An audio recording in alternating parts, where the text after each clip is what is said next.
In this conversational attempt to illuminate the positive idiosyncrasies of a cinematic reproduction of a televised comedic presentation, we endeavor to elucidate warm positive feelings towards a fictional entity long neglected by the oppressors of projected iconography in motion.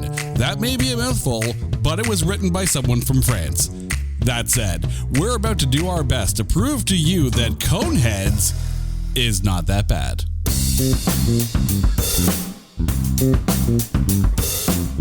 Welcome one and all to It's Not That Bad, the podcast that looks for A grades in B movies. Now, we have talked Saturday Night Live on this show before, but I'm not going to lie, this movie has been on my radar for a while. We are talking 1993's Coneheads, and here to help me out today, brand new to the show, we got Drew from the Across the Stars podcast and the Attitude Era Wrestling Review podcast. Drew, welcome to the show. How are you doing, man? Oh, I'm doing great.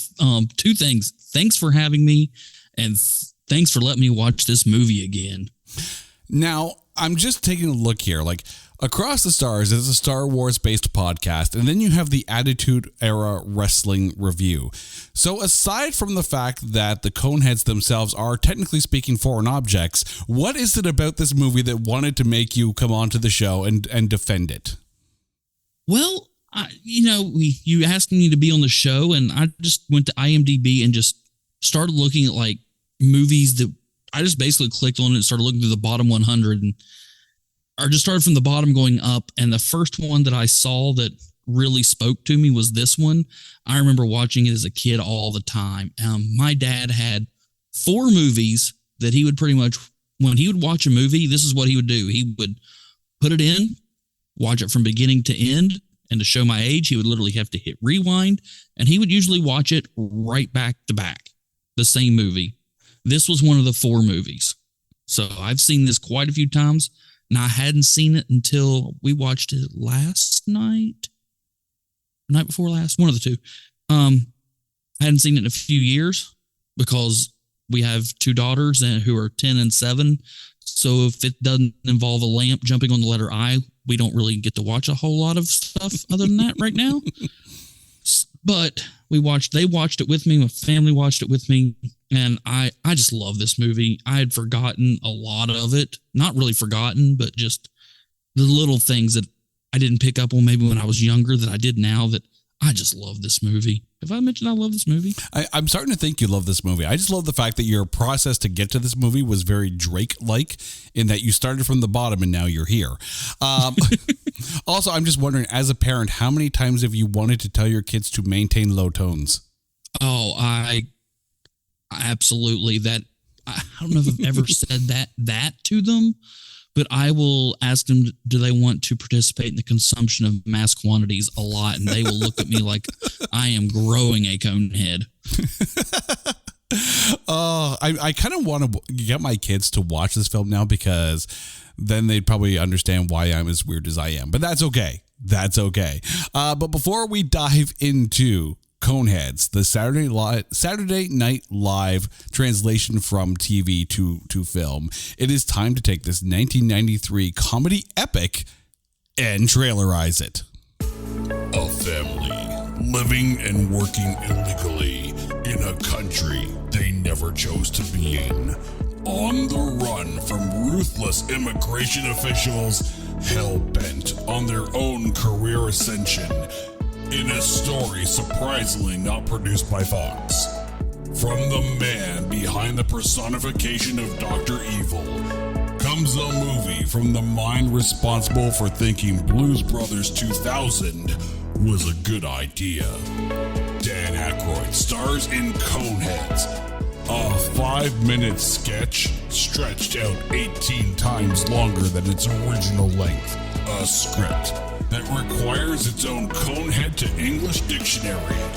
It's a movie that's better than the sum of its parts, but admitting that may make you want to maintain low tones. Coneheads, rated PG for Pretty Garthok.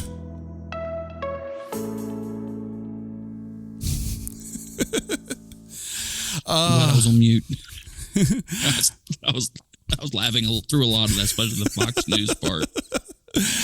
I will admit that I think after watching this, in preparation for this, I went to my kids and asked them if they wanted to Norfolk the Garthok, and they just kind of looked at me very, very strangely. This is an infinitely quotable film, probably for all the right and or wrong reasons. I'm not quite sure. But let's get to who is in this. This film stars Dan Aykroyd, Jane Curtin, Michael McKean, David Spade, Chris Farley, Michelle Burke, with appearances from Michael Richards, Sinbad, Phil Hartman, Adam Sandler, Eddie Griffin, Jason Alexander, taking a breath here, Jan Hooks, Dave Thomas, Kevin Nealon, Parker Posey, Garrett Morris, Tim Meadows, Tom Arnold, John Lovitz, and it is the film debuts of Drew Carey, Ellen DeGeneres, and Joey Lauren Adams. That is a huge cast. Like, when you go back and watch this, especially in hindsight, are you surprised just how many people are involved in this?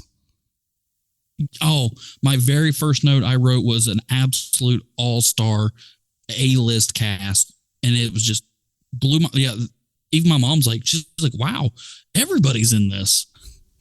I don't think I've ever seen anyone say anything with Sinbad as an A-list cast, but I'm willing to listen to this one here. But coincidentally, given how many people are in this, there could have been more, because according to IMDb, there were scenes filmed with Colleen Camp, Ellen Cleghorn, Brian Doyle Murray, and Conan O'Brien, but those scenes were cut from the final film. I'm just curious what they were involved in. Like what did they do? I now want to know. I want to see the director's cut. Oh my God. And every single deleted scene, I need to see that now. This film was directed by Steve Barron. This is his third film on his filmography. Previously, he directed Electric Dreams and the first Teenage Mutant Ninja Turtles movie. But it's not just 3 films. Right? There were a ton of music videos on here. And this is where I was really impressed with his filmography. Yes. Like, taking a look at some of the music videos, notably at least, Aha's Take on Me is one of the most iconic music videos of all time. That's his work. And then, gotta rep my Canadian here. He did the videos for Run to You and Summer of 69 and a number of others for Bryan Adams. He also did Eddie Grant's Electric Avenue, Africa for Toto, and Def Leppard's Let's Get Rocked. Like, I know that occasionally directors make the jump from music videos to film, but that is a award-winning series of music videos that he did. So he really comes in with a breadth of knowledge. And I think it actually showed in this. I mean, your thoughts on Steve Barron's directing? I said Steve Bannon. That was definitely wrong. But Steve Barron's directing. Oh, I can see a cut of this movie done by Steve Bannon. Given the immigration, the storyline, kind of, yeah. Yeah. But no, I'm kind of wondering, can you see my notes here? I cannot. Because I listed the music videos that I was like, oh my gosh, this guy did all of these. Then he did the original Teenage Mutant Ninja Turtles, which insane. It was the highest grossing, the highest grossing independent film until Pulp Fiction. So just wow. Then he did this and kind of went back to music videos for a while. But I don't have a problem with his direction of this movie. I think the tone, this movie is exactly what it is and never claims to be anything else. It is just in your face, fish out of water story, and doesn't claim to be anything else. I will say, just in researching for other episodes, the show somewhere down the road, there is not a single Teenage Mutant Ninja Turtles movie that does not qualify for this podcast. So somewhere down the road, we're going to be probably touching on that Teenage Mutant Ninja Turtles movie, and I'm kind of here for it, so that's okay. This film was nominated, well, at least given a dishonorable mention at the 1993 Stinkers Bad Movie Awards for Worst Film. The worst film that year at the Stinkers was Sliver. Just, ugh. But it was also nominated for Worst Resurrection of a TV Show at the Stinkers Bad Movie Awards. It lost to the Beverly Hillbillies, of which, I'm kind of agreeing with that one here. But that also whoa, really? You mean the Jim Varney movie? Was he in the Beverly Hillbillies? Like, I think I've tried to block that out of my memory. Jim Varney, Diedrich Bader. I will come back and defend that movie. Oh, we're going to go down that road, are we? Okay, well, absolutely. The next time we get a moment to, we'll go down that road. I was surprised at its box office performance. Like, I recognize that not all Saturday Night Live films do well. I do appreciate that.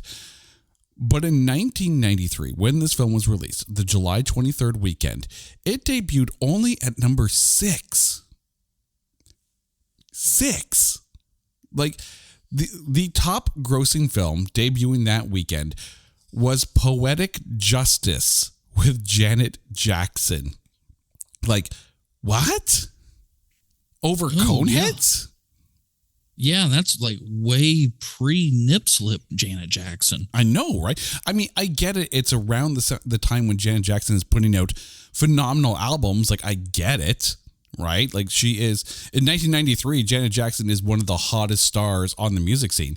But just to run down the top 10 here. So you got Poetic Justice at number 1 at $11.7 million. And keep in mind, this is 1993, so that's actually a good chunk of change. Number 2 was In the Line of Fire in its 3rd week. Okay. The Firm at number 3 in its 4th week. Free Willy in its 2nd week. And then, okay, kids movie, I get that. No problem, right? Jurassic Park in its 7th week at number 5. And then Coneheads. And there's only almost $5 million difference between Coneheads at number 6 and Poetic Justice at number 1. Also, by the way, debuting that weekend at number 9 was Another Stakeout. So, yeah, exactly. So it wasn't that bad. But I took a look at this. Okay, first things first.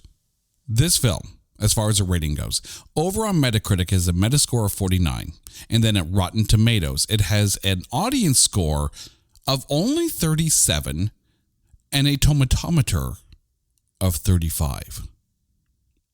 And given who's in this and how funny it actually is, does not necessarily the critic score, because I appreciate that critics probably take a look at Saturday Night Live movies with a bit of a side eye and go, do I have to watch that? But the audience score, I think that's the one that surprises me. So what is it that people aren't getting about this?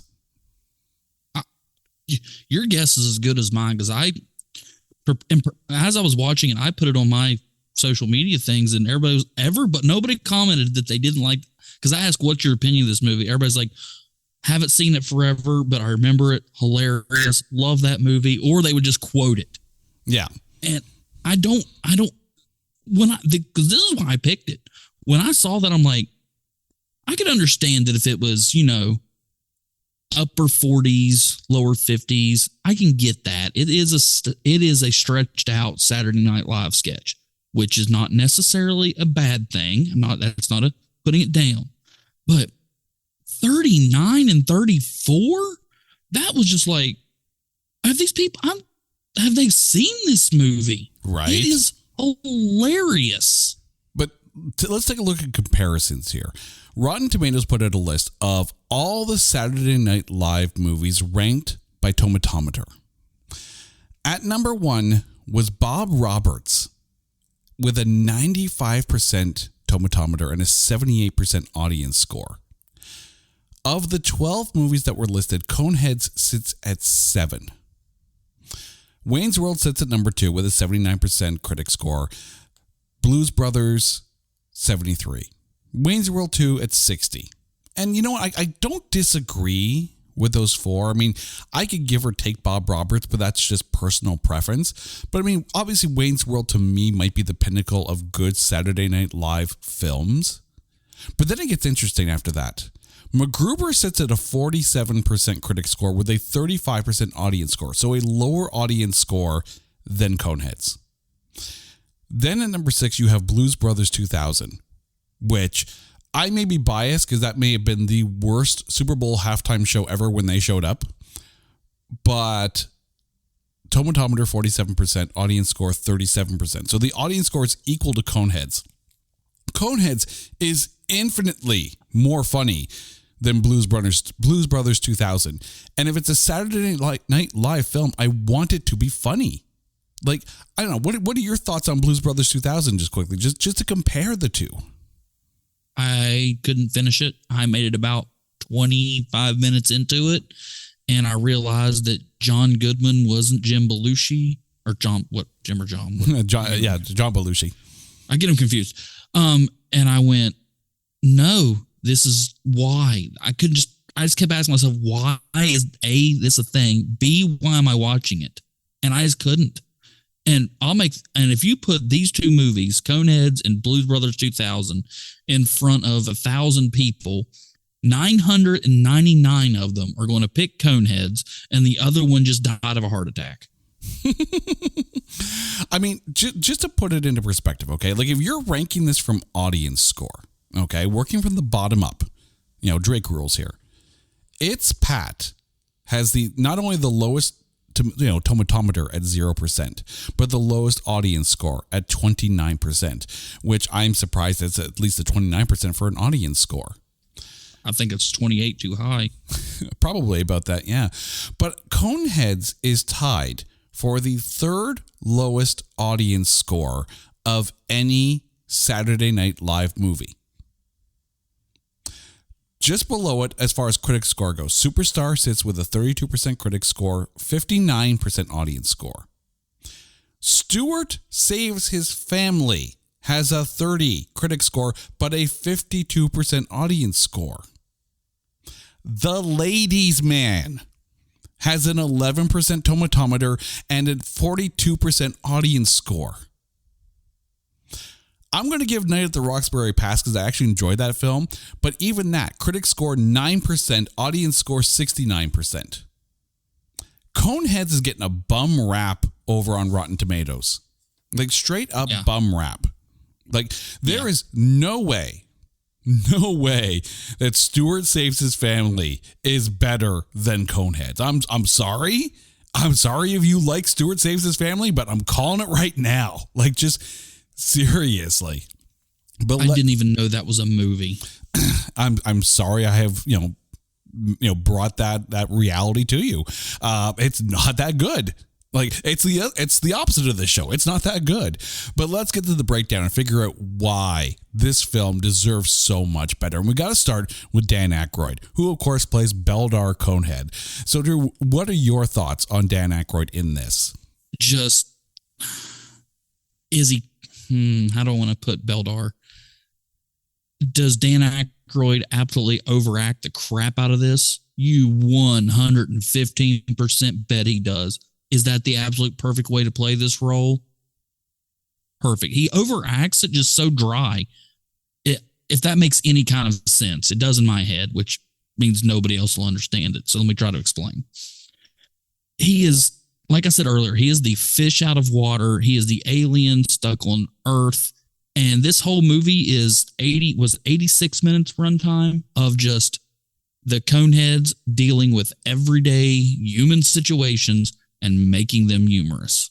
And I think this movie, especially with Beldar, because he just the lawnmower scene, so perfect, such a perfect example. Where he's technologically advanced so he can fix these simple machines. But how does he fix it? By swishing a spark plug in his mouth. Absolutely gold humor. Just so subtle, not slapped in your face. I mean, this movie could have been a straight up 80-minute slapstick movie. And it's really not. There's not a whole lot of physical comedy and slapstick humor in this. This is all just them dealing with situations. Now, is there some slapstick? Yes. I mean, of course, it's a Saturday Night Live skit stretched out. So there's going to be some physical humor. But especially with Beldar, it's mostly just dry. Like you said in the trailer, you need a dictionary sometimes to understand what he says because they don't speak normal English. They're from France. So there's some translation error there. But Dan Aykroyd, I think he does a superb job of what he was supposed to do. I think you nailed it on a lot of different heads here. First things first, yes. A lot of different Coneheads. Exactly, right? It's kind of like playing the ring game. Just try to toss it onto the cone. But first things first, you're right. He is a father, right? And regardless of whether he's trying to take over the earth or whether he's just trying to get off the planet, at the heart of it, he's a dad. And it makes Beldar that much more relatable. And yes, he overacts the crap out of it, but it is perfect because guess what? He's an alien. He's an oddball alien. He's a fish out of water. That's what you want out of this kind of movie. But I think as far as the language of the Coneheads and everything, all that, this has two really good aspects of world building. The first is to create its own language. And they'll just come up with words that you know exactly what they're talking about, but they're words that would make sense to the Coneheads. But you don't really have to, for lack of a better term, you don't have to subtitle it. You don't need a dictionary. You understand what they're talking about, even though the word is something you've never heard before. That's just smart world building. But to the same token as well, they have all these different abilities, whether it's, fixing a spark plug by swishing it around and clearly his mouth acid, whatever it is they do with their cones in order to be able to, basically it's the sonic screwdriver built into the head kind of thing.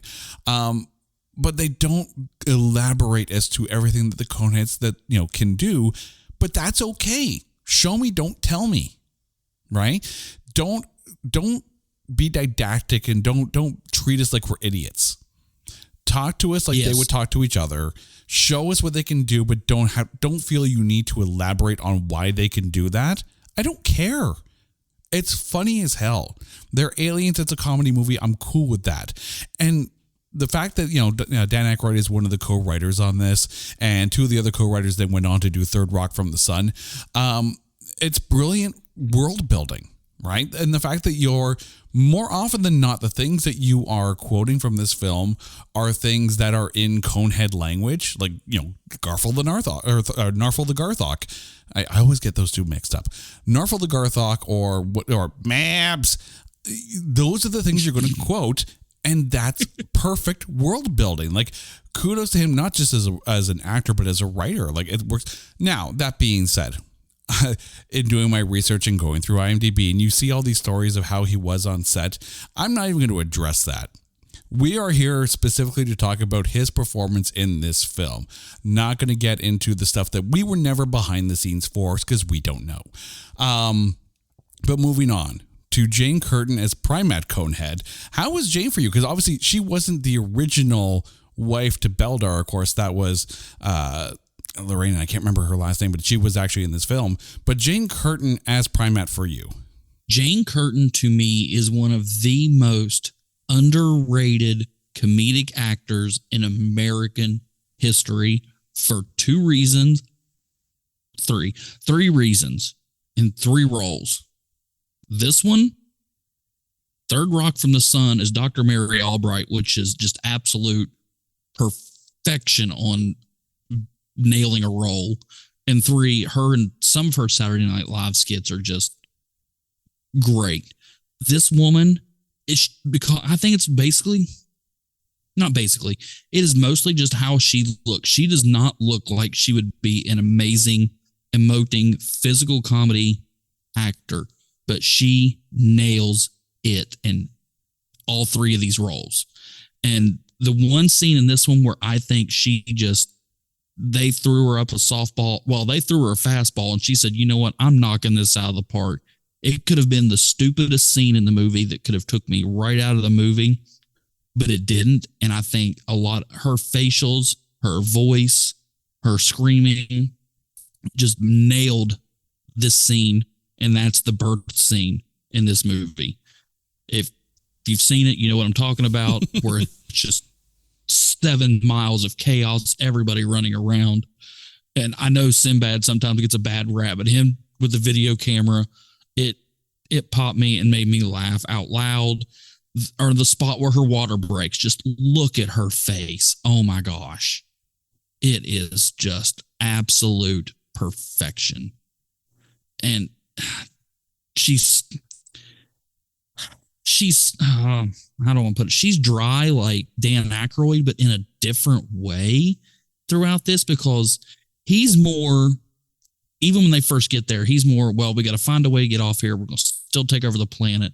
And she kind of quickly realizes we're going to be here 7 Zerls. So that's a long time. We need to adapt. And she kind of settles into that suburban housewife a little easier than Beldar or Dan Aykroyd's Beldar does. And I think the way she does it, the way she tries to adapt is it's stereotypical with the cosmopolitan magazines and the going shopping. We see her at the grocery store a couple times. And then there's the part where she gets jealous of Jan Hooks' character. And I love Third Rock from the Sun. It's one of my favorite TV shows of all time. So the fact that Jane Curtin, Jan Hooks are both in this just makes me happy. But she is so good in this role. I love it. I love everything I've ever seen her in. Talking about Jane Curtin again. Yeah, I love her in this. It's funny. You mentioned some very good comedic scenes in this, but the one that really sold it for me was after Connie was upset after, Beldar, ripped the hood off of Ronnie's car. And then she goes upstairs to sit down and talk with Connie, little, heart to heart or a cone to cone, if you will. It's a very touching scene, but at no point does she ever really drop the absurdity of the character. She's still Primate Conehead. She's still a fish out of water. She's still awkward and talking in her own dialect, but there's still the heart there of a mom. And it's funny because as I'm watching this, you're almost prone to drawing parallels, between, with Beldar and Primate, comparing them to Homer and Marge Simpson, whereas Beldar is a bit of a goof, bit out there, but he does what he does, and that's the way he's going to be, right or wrong. Primate and Marge, both of them, very caring moms, very, down to earth. When you say that about an alien, it's okay. But it's, there's still a lot of heart in there. Like truly the heart and soul of the family lives in Primate. And even though she is trying to get back, to their planet, she's trying to get off Earth, her priority is still her family. And it shows in that scene. Okay, I'm just seeing that we're running out of time on this meeting here. So what I'm going to do is I'm just going to stop the record on this, create another link, send you the new link, and have you log back in, okay? Awesome. That's what I have to do.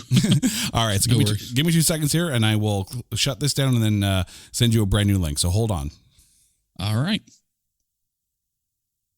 Recording stopped.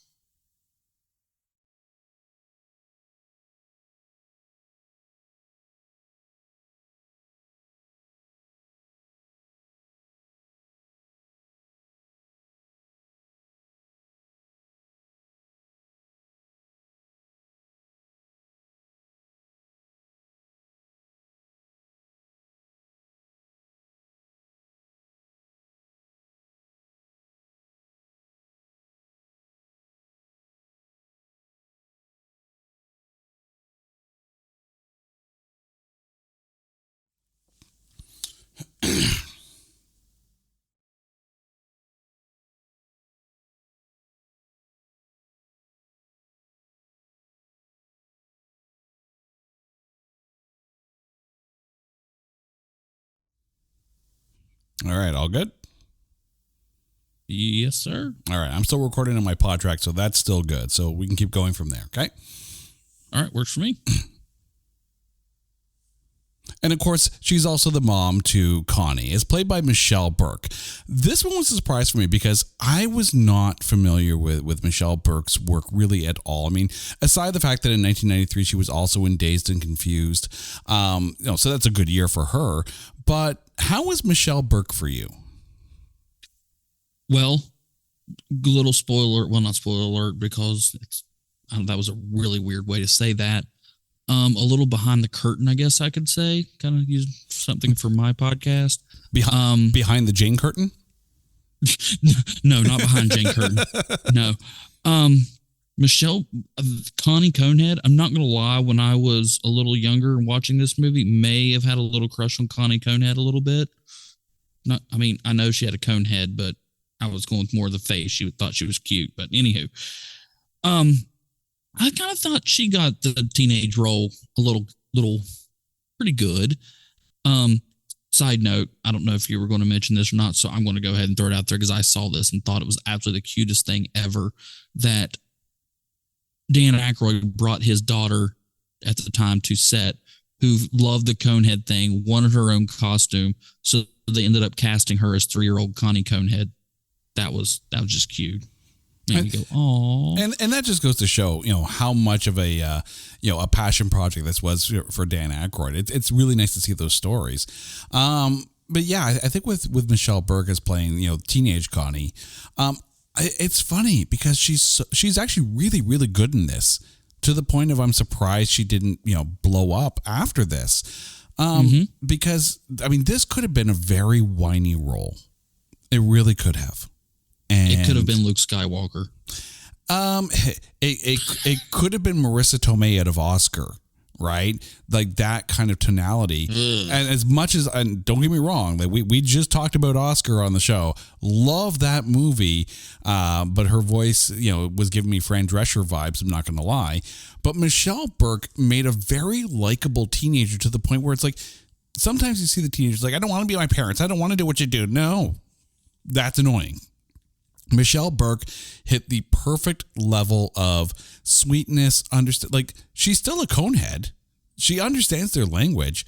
It's not like she's not them, but she's also very Earth as well. Yeah, she realizes I'm different and there's just nothing I can do about that. So I'm going to fit in as best I can and still have this whole teenage angst thing going on. And kind of, the standard, she's showing, to me, she's the epitome of, even though they're from Remulac, they are still human. Everybody is human at their core. Kind of a weird way to say that, but human values go throughout the galaxy. Like, she still loves her family. She still understands, but, she's that typical teenager, and that's going to happen anywhere. Even in this environment, growing up with dad who wants to still take over the planet until, spoiler alert, the very end. And, mom who's just, I guess, second in command, trying to fit in too. And she just, like you said, she nails this role perfectly. She's, happy-go-lucky, but still has that, standard teenage problem with, my dad thinks my boyfriend's a flare and dip. Which I even wrote is, I will call every boyfriend my daughters have a flare and dip. That's just a thing that's going to happen. But yeah, she nails the part. And because after the movie, I Googled, because I realized, I remember her, I didn't know her name until, because I never looked at names back then, unless it was somebody really famous that was in a lot of things. But then I got to thinking, like you said, I didn't remember seeing her in anything. And I looked it up, and, she never really did hit it big. And that, after this role, like you said, really surprises me. I think there's also an understated part to Connie here. And I think this, again, goes to the script of the story as well, is that they could have played on the trope that, she's a conehead, she's in high school. And let's be honest, high school sucks for a lot of people, right? If you ever want to talk about being ostracized for the littlest things, high school is where you want to go. But at no point is the fact that she has a conehead ever really talked about. It's never made fun of. It's not a trope to give conflict to Connie. It's just accepted by everybody. And I think there's something really, really positive about that. Like, yes, they are an illegal alien family, literally, in the United States, but yet here she is getting along with everyone, No one's making, no one's pointing out the cone. No one's making, pointy head jokes or whatever the case may be. No one's tossing hula hoops at her head to see if they can score a few points. It's just the way she is. And it's never a conflict for her. And that's refreshing from a story standpoint. Well, I can explain that away, actually. I mean, I know everything you just said sounds really, really great. But the reason that the way that is because us Americans care so little about Europe that when we just heard she was French, we just assumed that's what French people look like. I mean, maybe it's my Canadian sensibilities, right? Maybe it's the it's the Canuck in me that just actually really appreciates the fact that everyone gets along. I'm not quite sure, but it's when we got to talk about the story. I'm just making fun of Americans here, even though I am one. Oh, it's okay. We Canadians make fun of ourselves as a hobby. It's a sport for us here. Moving on, though, because we're going to talk about the story a little bit later here, but moving on to Gorman Seedling is played by Michael McKean, who I freaking love, mainly because of Spinal Tap. But how is Michael McKean for you? Michael McKean is an absolute treasure to the human race, and there should be statues on corners of just comedic and musical genius. Like my 7-year-old daughter loves the song "Blood on the Coal" by the Folksmen. Like, it is on my playlist in the car. She knows all of the words. To say I love Michael McKean is an understatement. I love everything I've ever seen him in. You mentioned Spinal Tap. I love I mentioned it, A Mighty Wind. I love the mockumentaries he's in. He's just absolute hilarious. And the scene in this that gets me, it's probably pretty obvious.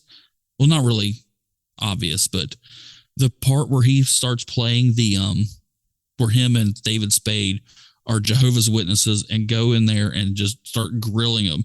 And he just suddenly breaks into French. And I'm like, it's just, they could have made that so slapsticky and stupid, but it was real until the only slapsticky part to me is really where David Spade just kicks him in the shin. But he plays what is an NIR, whatever agency, immigration or whatever, so well. And he doesn't play it completely as the straight man, because he's wanting to hook shock collars to people crossing the border, which I love now that I'm older and can realize that is an absolute piece of foreshadowing, that he will end up having a collar that shocks the crap out of him later in the movie. Love that. But yes, he's just another just absolute comedic and musical genius. And him and Dan Aykroyd both really kind of in that affair. I will say, given that this is a Saturday Night Live movie, Gorman Seedling seems to be the kind of role that you would expect a Phil Hartman to be in. And of course, Hartman is actually in the film, but I'm actually happier that it's Michael McKean, because I think with Phil Hartman, he would have done good, but it would have been, I think, a bit more played for comedic sense. Michael McKean added a little bit of menace to Gorman Seedling. Not like a scary menace kind of thing, but a more comedic menace to him. Like, yes, you needed someone who you could, reasonably think or expect to, have the idea of shock collaring people trying to cross the border, right? Like this, he's not a good person. And as much as he's played for subtle laughs here, you don't want him to be over the top subtle laughs kind of thing. And I think too, I recognize the show was done later on. Phil Hartman in news radio would have been a good template for this, even though it's kind of done in reverse. But Michael McKean just absolutely nailed it. And as much as I love Phil Hartman, Michael McKean, I think, is the better choice for this. Totally agree. I think in this movie, McKean, he isn't. I mean, he's the antagonist. I mean, obviously, throughout this movie, the face antagonist, not just we have to figure out problems. overall thing. But in this, I don't think he's so much playing it as he's evil. It's just he wants to further his career, and he will step on anybody and deport anyone with any idea he can think of to get to that. These people are just a means to an end, if that makes as much sense in my head. I will say too, like if you had put Phil Hartman in that role, it would have felt like he was trying to top David Spade, because I could see how that one might be a touch much. Michael McKean plays a perfect counterpoint to David Spade. And with David Spade in the role of Eli Turnbull, tell me that role isn't tailor-made for him. Oh, one of my notes is that David Spade should have been nominated for Best Supporting Actor. This is just, out of all the acting in this movie, he's a one-note character. Absolutely. But that note is hit so perfectly, it just rings throughout the auditorium. He is just that ass-kissing yes man who will, he doesn't have any ideas of his own. He doesn't have ambitions other than he's going to ride your coattails as far as he can. And it gets him all the way to the throne, the left side of the throne of Remulac. And well, you've just read all of my notes here, so clearly everything that I was about to say with David Spade is completely covered. But you nailed it, right? Like it could have been, annoying, because it is. He's a one-note character. It's one running gag, but with David Spade in that role, it feels natural, right? It's not. It doesn't feel overdone. Now this is the one that you were talking about, Seedling. I could almost see Phil Hartman being in that role.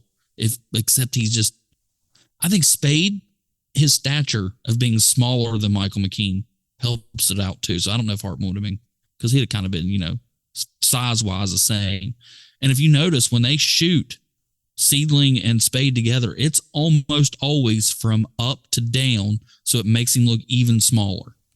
I noticed that yesterday. Oh, it's very smart the way they pair the two of them together. Like, you're right. Phil Hartman in either of those roles would have upset the balance of power of the relationship between Michael McKean and David Spade. I think they worked well together. Now, we got to talk about Ronnie here. I'm gonna let you take the lead on Chris Farley here as Ronnie. But what were your thoughts? Well, because me and my wife were asking this question, and I want to know one thing that I never heard, I never picked up on, and I didn't think of when I was younger, but with two daughters, I thought of it yesterday. Is he a slacker high school student that's drinking on the job, or is he a mid-20s slacker dating a 16-year-old? I can't even answer that question. Like his place in the universe of this world, it's not really defined that well. I mean, I have a feeling he's a senior at the high school who just happens to have a job at the, and he's also an underage drinker if that's the case. Because otherwise, how did he get into the school for the swim meet and all that kind of stuff? That's the only way I can think of it. So typical American senior. Okay, I'm okay with his role then. If we can go with that, I'm okay with it. If he's mid-20s dating or early 20s dating a 16-year-old, red flag just went off and he's a flare and dip. But yeah, Farley plays this as, I look at this as the prototype for Tommy Boy. This is Tommy Boy without the money. This is Tommy Boy from Wish, if you want to say it that way. It's just the partier with a big heart. And it's a role that Farley played a lot. It's a role that Farley played well. And I've loved almost everything I've seen Chris Farley in. Saturday Night Live skits. I'm sorry, if you don't like the motivational speaker skits, you grab your wrist because you're not going to feel a pulse. I teach band camp in the summer, and I introduced them to that skit one time during a break and let them watch it on YouTube.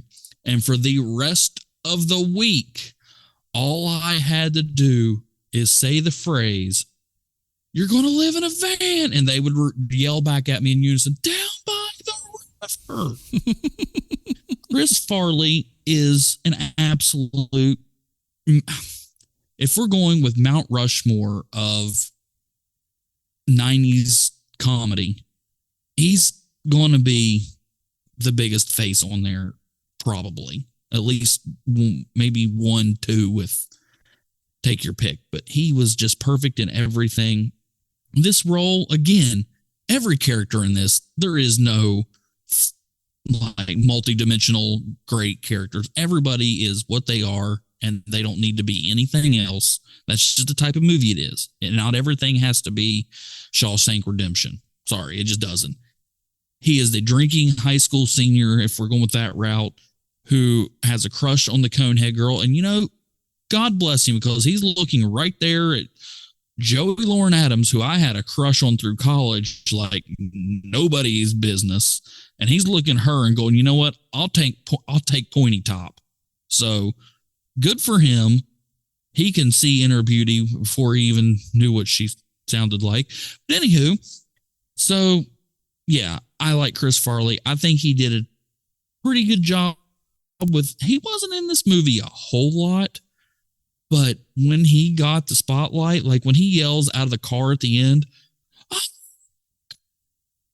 or I think he yells, "I love you too," or whatever. It's just, that's good acting by Chris Farley there. That's a simple line, a simple thing to do, but he sold it to me, and I love it. And Chris Farley could do that. Trying to think, did he ever do any kind of serious role? I don't think he ever did. Off the top of my head, I don't think he did. I'm going to say something. But I think he could have. Possibly. But I'm going to say something real controversial here. I'm not a big Chris Farley fan. All right, well, folks, it's been nice talking to you. I'll talk to you. I'm not going to lie here, right? Like, he would not be on my Mount Rushmore of comedy, because every role he played, and yes, the Saturday Night Live sketch, the whole van down by the river, yes, absolutely, that is Saturday Night Live gold. But I think what made Chris Farley really good on Saturday Night Live was that it was in small doses. And I think in this film, he is moderately used very well. You know, the part where he's screaming out of the car, you know, like, "Yes, I love you," kind of thing, that makes sense. That's where Farley does shine. And the awkwardness of when he's, you know, getting his picture taken before the prom, that works. That's endearing. But it's the part where he's talking with Beldar at the at the garage and all that. I don't know. It's just something about it that's very, you know, I often joke around that Gary Sinise, every role he plays is Gary Sinise. Chris Farley, every role he plays is Chris Farley. And if you like Chris Farley, you are getting exactly what you love out of him. And I give you that entirely. But if you're not the biggest Chris Farley fan, you sit there and go, okay, well, it's Chris Farley being Chris Farley. And there, like I said, there are times where his awkwardness around the Coneheads is quite endearing. And I wish I saw more of that.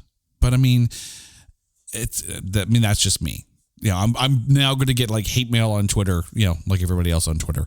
But this film has a ton of smaller roles. So rather than break down every single person, because we'd be here till the cows come home, I'm going to do a little rapid fire here. All right. So I'm going to give you the actor. You tell me just quickly your thoughts on them. We've got to start with Sinbad. Not terrible in this movie. Could be worse. It could be lots of Sinbad. I think he played his part okay as the, I don't want to put it, urban business owner. And I love the part where he tells the 3 tips to Beldar and he takes them all to heart. Look nice, be your own boss, cash only. And Beldar has a driving school that he owns. He wears nice clothes, cash only. I love that. It's a simple little line that Sinbad says, and they don't even. It has such a subtle payoff that you really have to look for it. And I've never noticed it until yesterday, and I love it. But Sinbad wasn't bad. I forgot he could be really likable on camera, and I think it was the perfect role for him. I will give him that. The neighbor, Jason Alexander. Kind of annoying, honestly, in this one, pushing the hair. I mean, yes, it's a gag, and because we all know him as bald Jason Alexander. So, out of all the little tiny roles, probably the least my favorite. Okay, Phil Hartman as Marlax. Perfect. Phil Hartman never had a bad role. I'm sorry, he just didn't. Phil Hartman, everything he did, he knocked it out of the park. He was a comedic genius. That voice, just perfect. I do. I miss a good Phil Hartman. He really was awesome. Adam Sandler. Adam Sandler. I'm trying to remember who he was again. He was the guy who sold the Ronnie DiCicco identity. Oh, that's right. He was the sleaze bag. I'd have rather seen somebody else. I think it was nah. I'm not a big Adam Sandler fan. Like, he can be funny. He's every movie of his except for that last drama he did is basically turn your brain off and have a good time. But this role just wasn't. I don't want to sound, well, there's no other way for me to say this. I would have rather have seen some fake sleazy Russian dude in that role other than just fake Italian Adam Sandler. I was about to say, turn your brain off and have a good time. Clearly, you have never seen Punch Drunk Love. No one had a good time with Punch Drunk Love. I will say, though, for Adam Sandler, this role is a bit much more restrained than I give Sandler credit for normally. So, almost the perfect amount of Sandler. One scene, all you need. Yeah. Michael Richards as the motel clerk. I like it because, to me, it's Stanley Kapowski. If you know that role in that movie, from UHF, it's almost the exact same role of just stuttering lovable moron, and I think he does it. So he does it perfectly. I'm not a big Seinfeld fan, but I know he wasn't that on Seinfeld. But have you ever seen the movie UHF? Oh God, Weird Al? I love UHF. I absolutely love UHF. So yes, absolutely. So yeah, so I was getting big Stanley vibes from that role, and I'm like, I'm there for it. I love it. If he'd had a mop, I would have lost my mind. All we need now is the motel clerk drinking from the fire hose. Okay, moving on to Jan Hooks, who was the driving student who was hitting on Beldar. Perfect. Jan Hooks was amazing in everything. Again, like I said, I'm a Third Rock from the Sun fan. Love that show. I've seen it all the way through multiple times. And she is hilarious on that. She's perfect in this one. Well, I wouldn't say perfect. She has such a very small role. I would have rather have seen her with a bigger role. Okay, we were talking to David Spade earlier, and I said maybe Phil Hartman. I could almost see Jan Hooks pulling that role off as the female assistant. See, I was thinking Jan Hooks would have made a better wife for Jason Alexander. Well, yeah, because whoever that was terrible. I don't remember who that was. I just blocked it out because that whiny voice just got on my nerves after the first two words she said. Okay, the High Master himself, Dave Thomas. Dave Thomas from Second City. Great. Dave Thomas was great. Again, he's one of those one-note kind of comedy people because of his voice, but could pull it off in just so many different roles. It was great. I loved it, especially when he starts at the end talking, nobody understands me. They never do. With David Spade. Just perfect. Perfect casting, if you ask me. Because I am Canadian, I am contractually obligated to say that anything Dave Thomas does is gold. Because, of course, Bob and Doug McKenzie are our national icons. So, but he was fun in this. The Dentist, as played by John Lovitz. 100% just for the sneer at looking at the teeth while trying to figure out what the hell to do with them. But John Lovitz for you. I love that. He's another one that I love. I think that a lot of this movie, the reason I like it, because the casting was so phenomenal. All these funny people, just in these little bit parts, just adds up and starts adding up and adding up. And yeah, like you mentioned, when Beldar opens the open wider, and he just goes full on like great white shark, multiple rows of teeth, and he just slowly starts to figure out how to put the mask in, and so he just shoves it in his mouth sideways. Just so subtle, so classic. He could have, again, another part that they could have played slapsticky and crazy, but they didn't. It was subtle. It was nice. It was great. The golf course companion there for Beldar, as played by Tom Arnold. Absolutely terrible. Tom Arnold, why was he ever allowed to be on camera? Honestly, I mean, even in this role, when he's just a-hole, and that's all he's supposed to be, which he is in real life, he even screwed that up. He's like the worst part of this movie to me. Given that John Lovitz, of course, is a dentist, which means he's got money, I wouldn't have minded to see him there. But it was a very, very, very, very, very small part. I'm not going to mention Parker Posey and Joey Lauren Adams because I don't even think they actually had lines in this, at least not too many that were intelligible unless they were singing along with the song in the car. Kevin Nealon, very, very small part in this, but... Again, just absolutely hilarious, best actor ever. Kevin Nealon is great, giving money. I love Kevin Nealon. I can't do what he does like that, but I tried. His double speak bit, but yeah, I love Kevin Nealon. He's great. Julius Sweeney is the principal of Connie's school. Oh, perfect because of the whiny, overacted voice. Because I think everybody has had that teacher or principal at one point in your life, and it just makes it so relatable. And the part where she tells Primat that that they don't need any help for the Christmas light display after the fireworks burned everybody's retinas off. Just really something subtle that just made me laugh a lot. Because if you notice in that scene, when she says that, she takes her sunglasses off and still has the sunburn that everybody got from that. That's something I don't think I ever picked up on when I was younger watching this. And my wife picked up on it yesterday. She's like, everybody immediately got sunburned. I said, you're right. And then when she pulled off the sunglasses in the store, and you could see, like, that's just great subtle writing. But yeah, I liked her in that role. And finally, as the swimming coach for Connie, Ellen DeGeneres. Random, I guess we could say. I mean, this is 93. Ellen, does she have her TV show yet? I'm trying to think.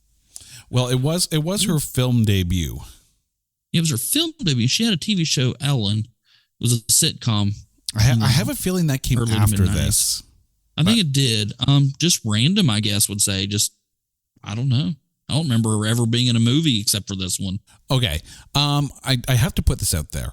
One of the things that really hit me as I was watching this again, and this a lot of this credit's got to go to Steve Barron and his cinematography team, is that this film is surprisingly well shot with a lot of smart camera movements to it. So, when you're watching it, when we're much younger, in 1993, and for the record, that makes this film almost 30 years old. It's 30 years old in a couple of months. So, but looking back at it, do you appreciate the camera work and the direction of the film more?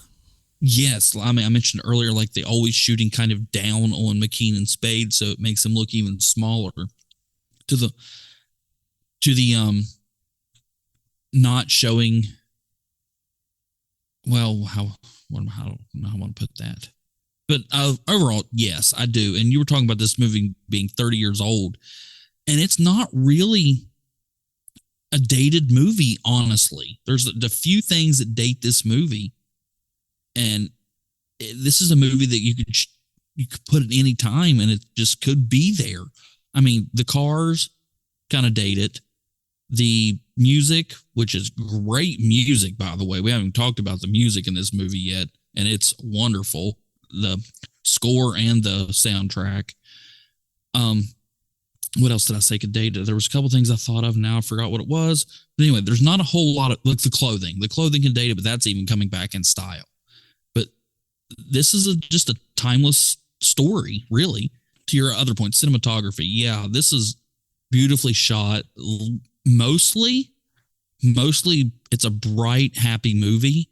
And I think that was a very good direction, because if it was shot as a kind of a darker movie, it's going to come across as, okay, they're still trying to come across and destroy the planet.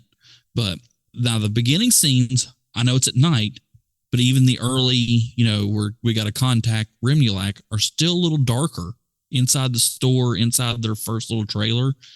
But until they get to the cul-de-sac, that's when it starts to really lighten up and everything gets bright, everything gets happy.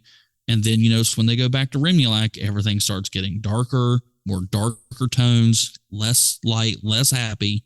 And then when we get to the end, we get to the prom. Even though it's at night, everything's still bright, everything's happy, everything comes out good in the end. So yeah, I like the cinematography in this one. I mean, maybe it's just me being a bit of a film geek, but I mean, their use of shallow depth of field, lenses and the like, and of course speeding up a lot of the footage in order to make it seem like Beldar is doing things at Conehead lightning speed. There's just a lot of smart direction in this, and you go back and you take a look at it, especially if you're looking for those kind of things, and even like the camera move, like when Beldar gets his money and he's about to go for lunch kind of thing, when he's working at Sinbad's shop, and there's this little low angle camera where he does a quick little fast walk from the back of the shop into their little trailer, and the camera pans and basically frames him in that little distorted glass bottom kind of thing. It's really smartly plotted out and shot blocked, and I recognize we're talking about a Saturday Night Live film, but I have to give kudos to the smartness of the camera blocking on this. It is a well shot, and that probably goes to Steve Barron being a music video director and really shooting a lot of things for style rather than substance. But he gets the best of both worlds in this. Okay, so with everything that we have talked about with this film, it comes time where you have to narrow it down to one. It's kind of like Highlander. There can only be one. So, Drew, who is your MVP of Coneheads? My MVP of Coneheads. I mean, the obvious choice, I think, would probably be Dan Aykroyd. But I'm going to go with just the subtlety of, like I said, she's one of my favorite people on the planet.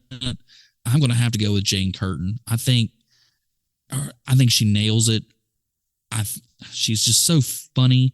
The vacuum scene is hilarious. The toilet paper, the whole part of her being just a housewife that does it so abnormally, it's funny, is to me more telling than Beldar trying to fit in at a golf club or getting hit on by one of his driving students. And like I said before, Jane Curtin's one of my favorite people on the planet. So, and the fact that they saw her in this role and said, you know what, let's reverse it and throw her in a TV series where somebody else is doing that off of her and see how it works. And it worked. So I think for me, it's Jane Curtin. I really wanted to give this to Michael McKean because I freaking love him. I really do. And this role, he just kind of eats up every single scene that he's in. But I really can't ignore just how much Dan Aykroyd put into this. Like, aside the fact that, creation of the characters, aside the fact that, he's the writer, he is, really the engine that drives this. He is surrounded by a phenomenal cast: Jane Curtin, Michelle Burke, Michael McKean. Like, they all complement, but it all comes down to Baldar Conehead for me. Because he's so absurd, because he's so out there, because it is well directed, and because you actually empathize with this, not from France alien, and you accept everything that he does, but still see him as a father, still see him as, coping with the same things that we all cope with down here on Earth. Dan Aykroyd, not just made this, but he made this film. So for me, he is the MVP. Drew, thank you so much for this. I'm going to hand the mic over to you. Can you tell us a little bit about Across the Stars and the Attitude Era Wrestling Podcast? All right. Well, the Attitude Era Wrestling Review Podcast is my first love, my first podcast with me and my co-host Arnold, where we go back 25 years-ish to the WWF and WCW, and we watch the Monday night shows, Raw and Nitro. We are currently, at time of recording, in September of 1997. We watch it all the weekly shows, all the pay-per-views. We watch them, we review them, we tell you about them. We hope you listen along. If not, listen to us, and we can help you remember what you watched as a kid or an adult it depends on your age, 25 years ago.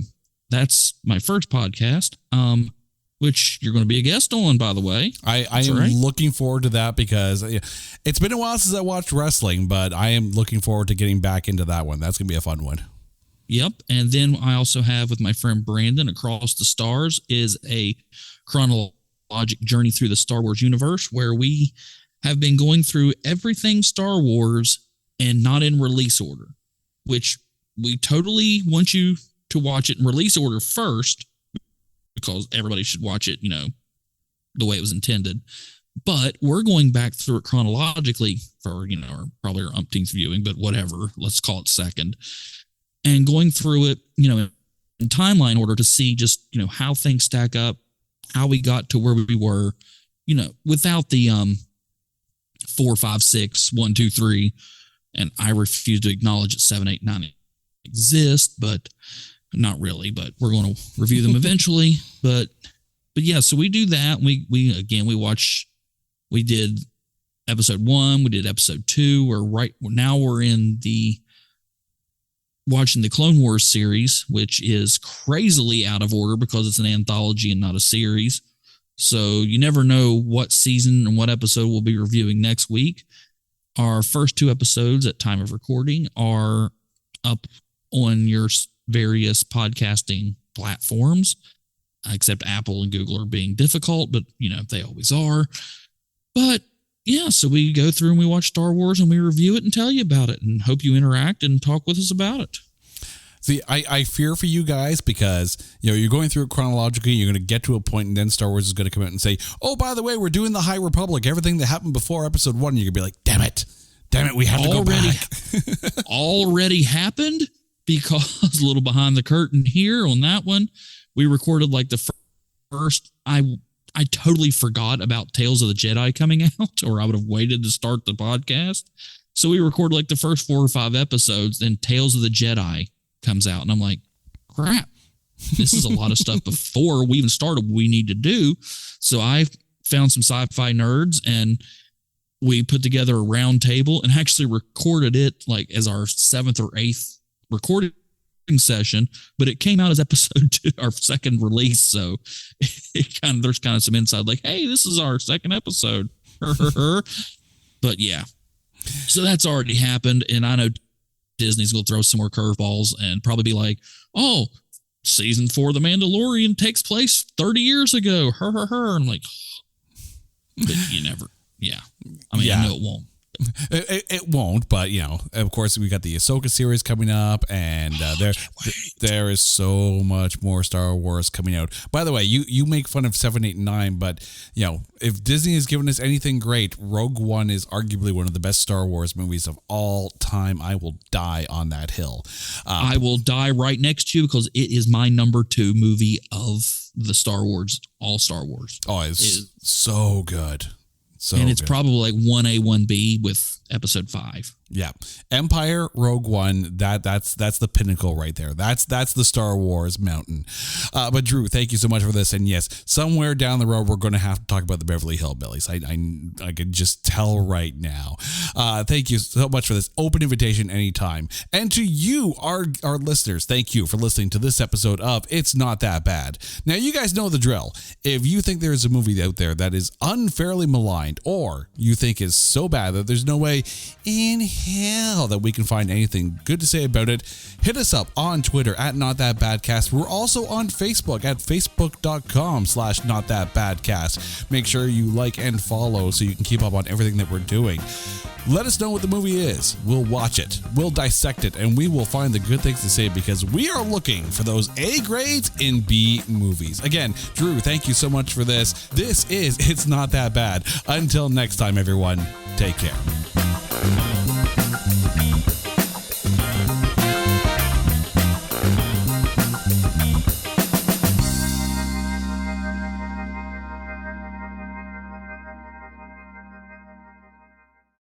Hey folks, Stefan Shirazi and Renee Richardson here from the Metallica Report. And we are proud members of the Pantheon podcast family, where the best of music and podcasts unite. We've got something pretty cool for you. We're giving away an exclusive Metallica merch package worth over $250. That's a whole lot of Scary Guys, skulls, M72, and other sought-after Metallica swag. And we've made it easy for you to win. Follow and share the Metallica Report, and you're in the game. Go to pantheonpodcast.com/Metallica, enter your email, and hit that button to be entered to win. And just like that, you're eligible for our monthly exclusive Metallica merch package. And guess what, rockers? You can enter every month, so just do it. And while we love our global brothers and sisters, the lawyers won't let us ship outside the U.S.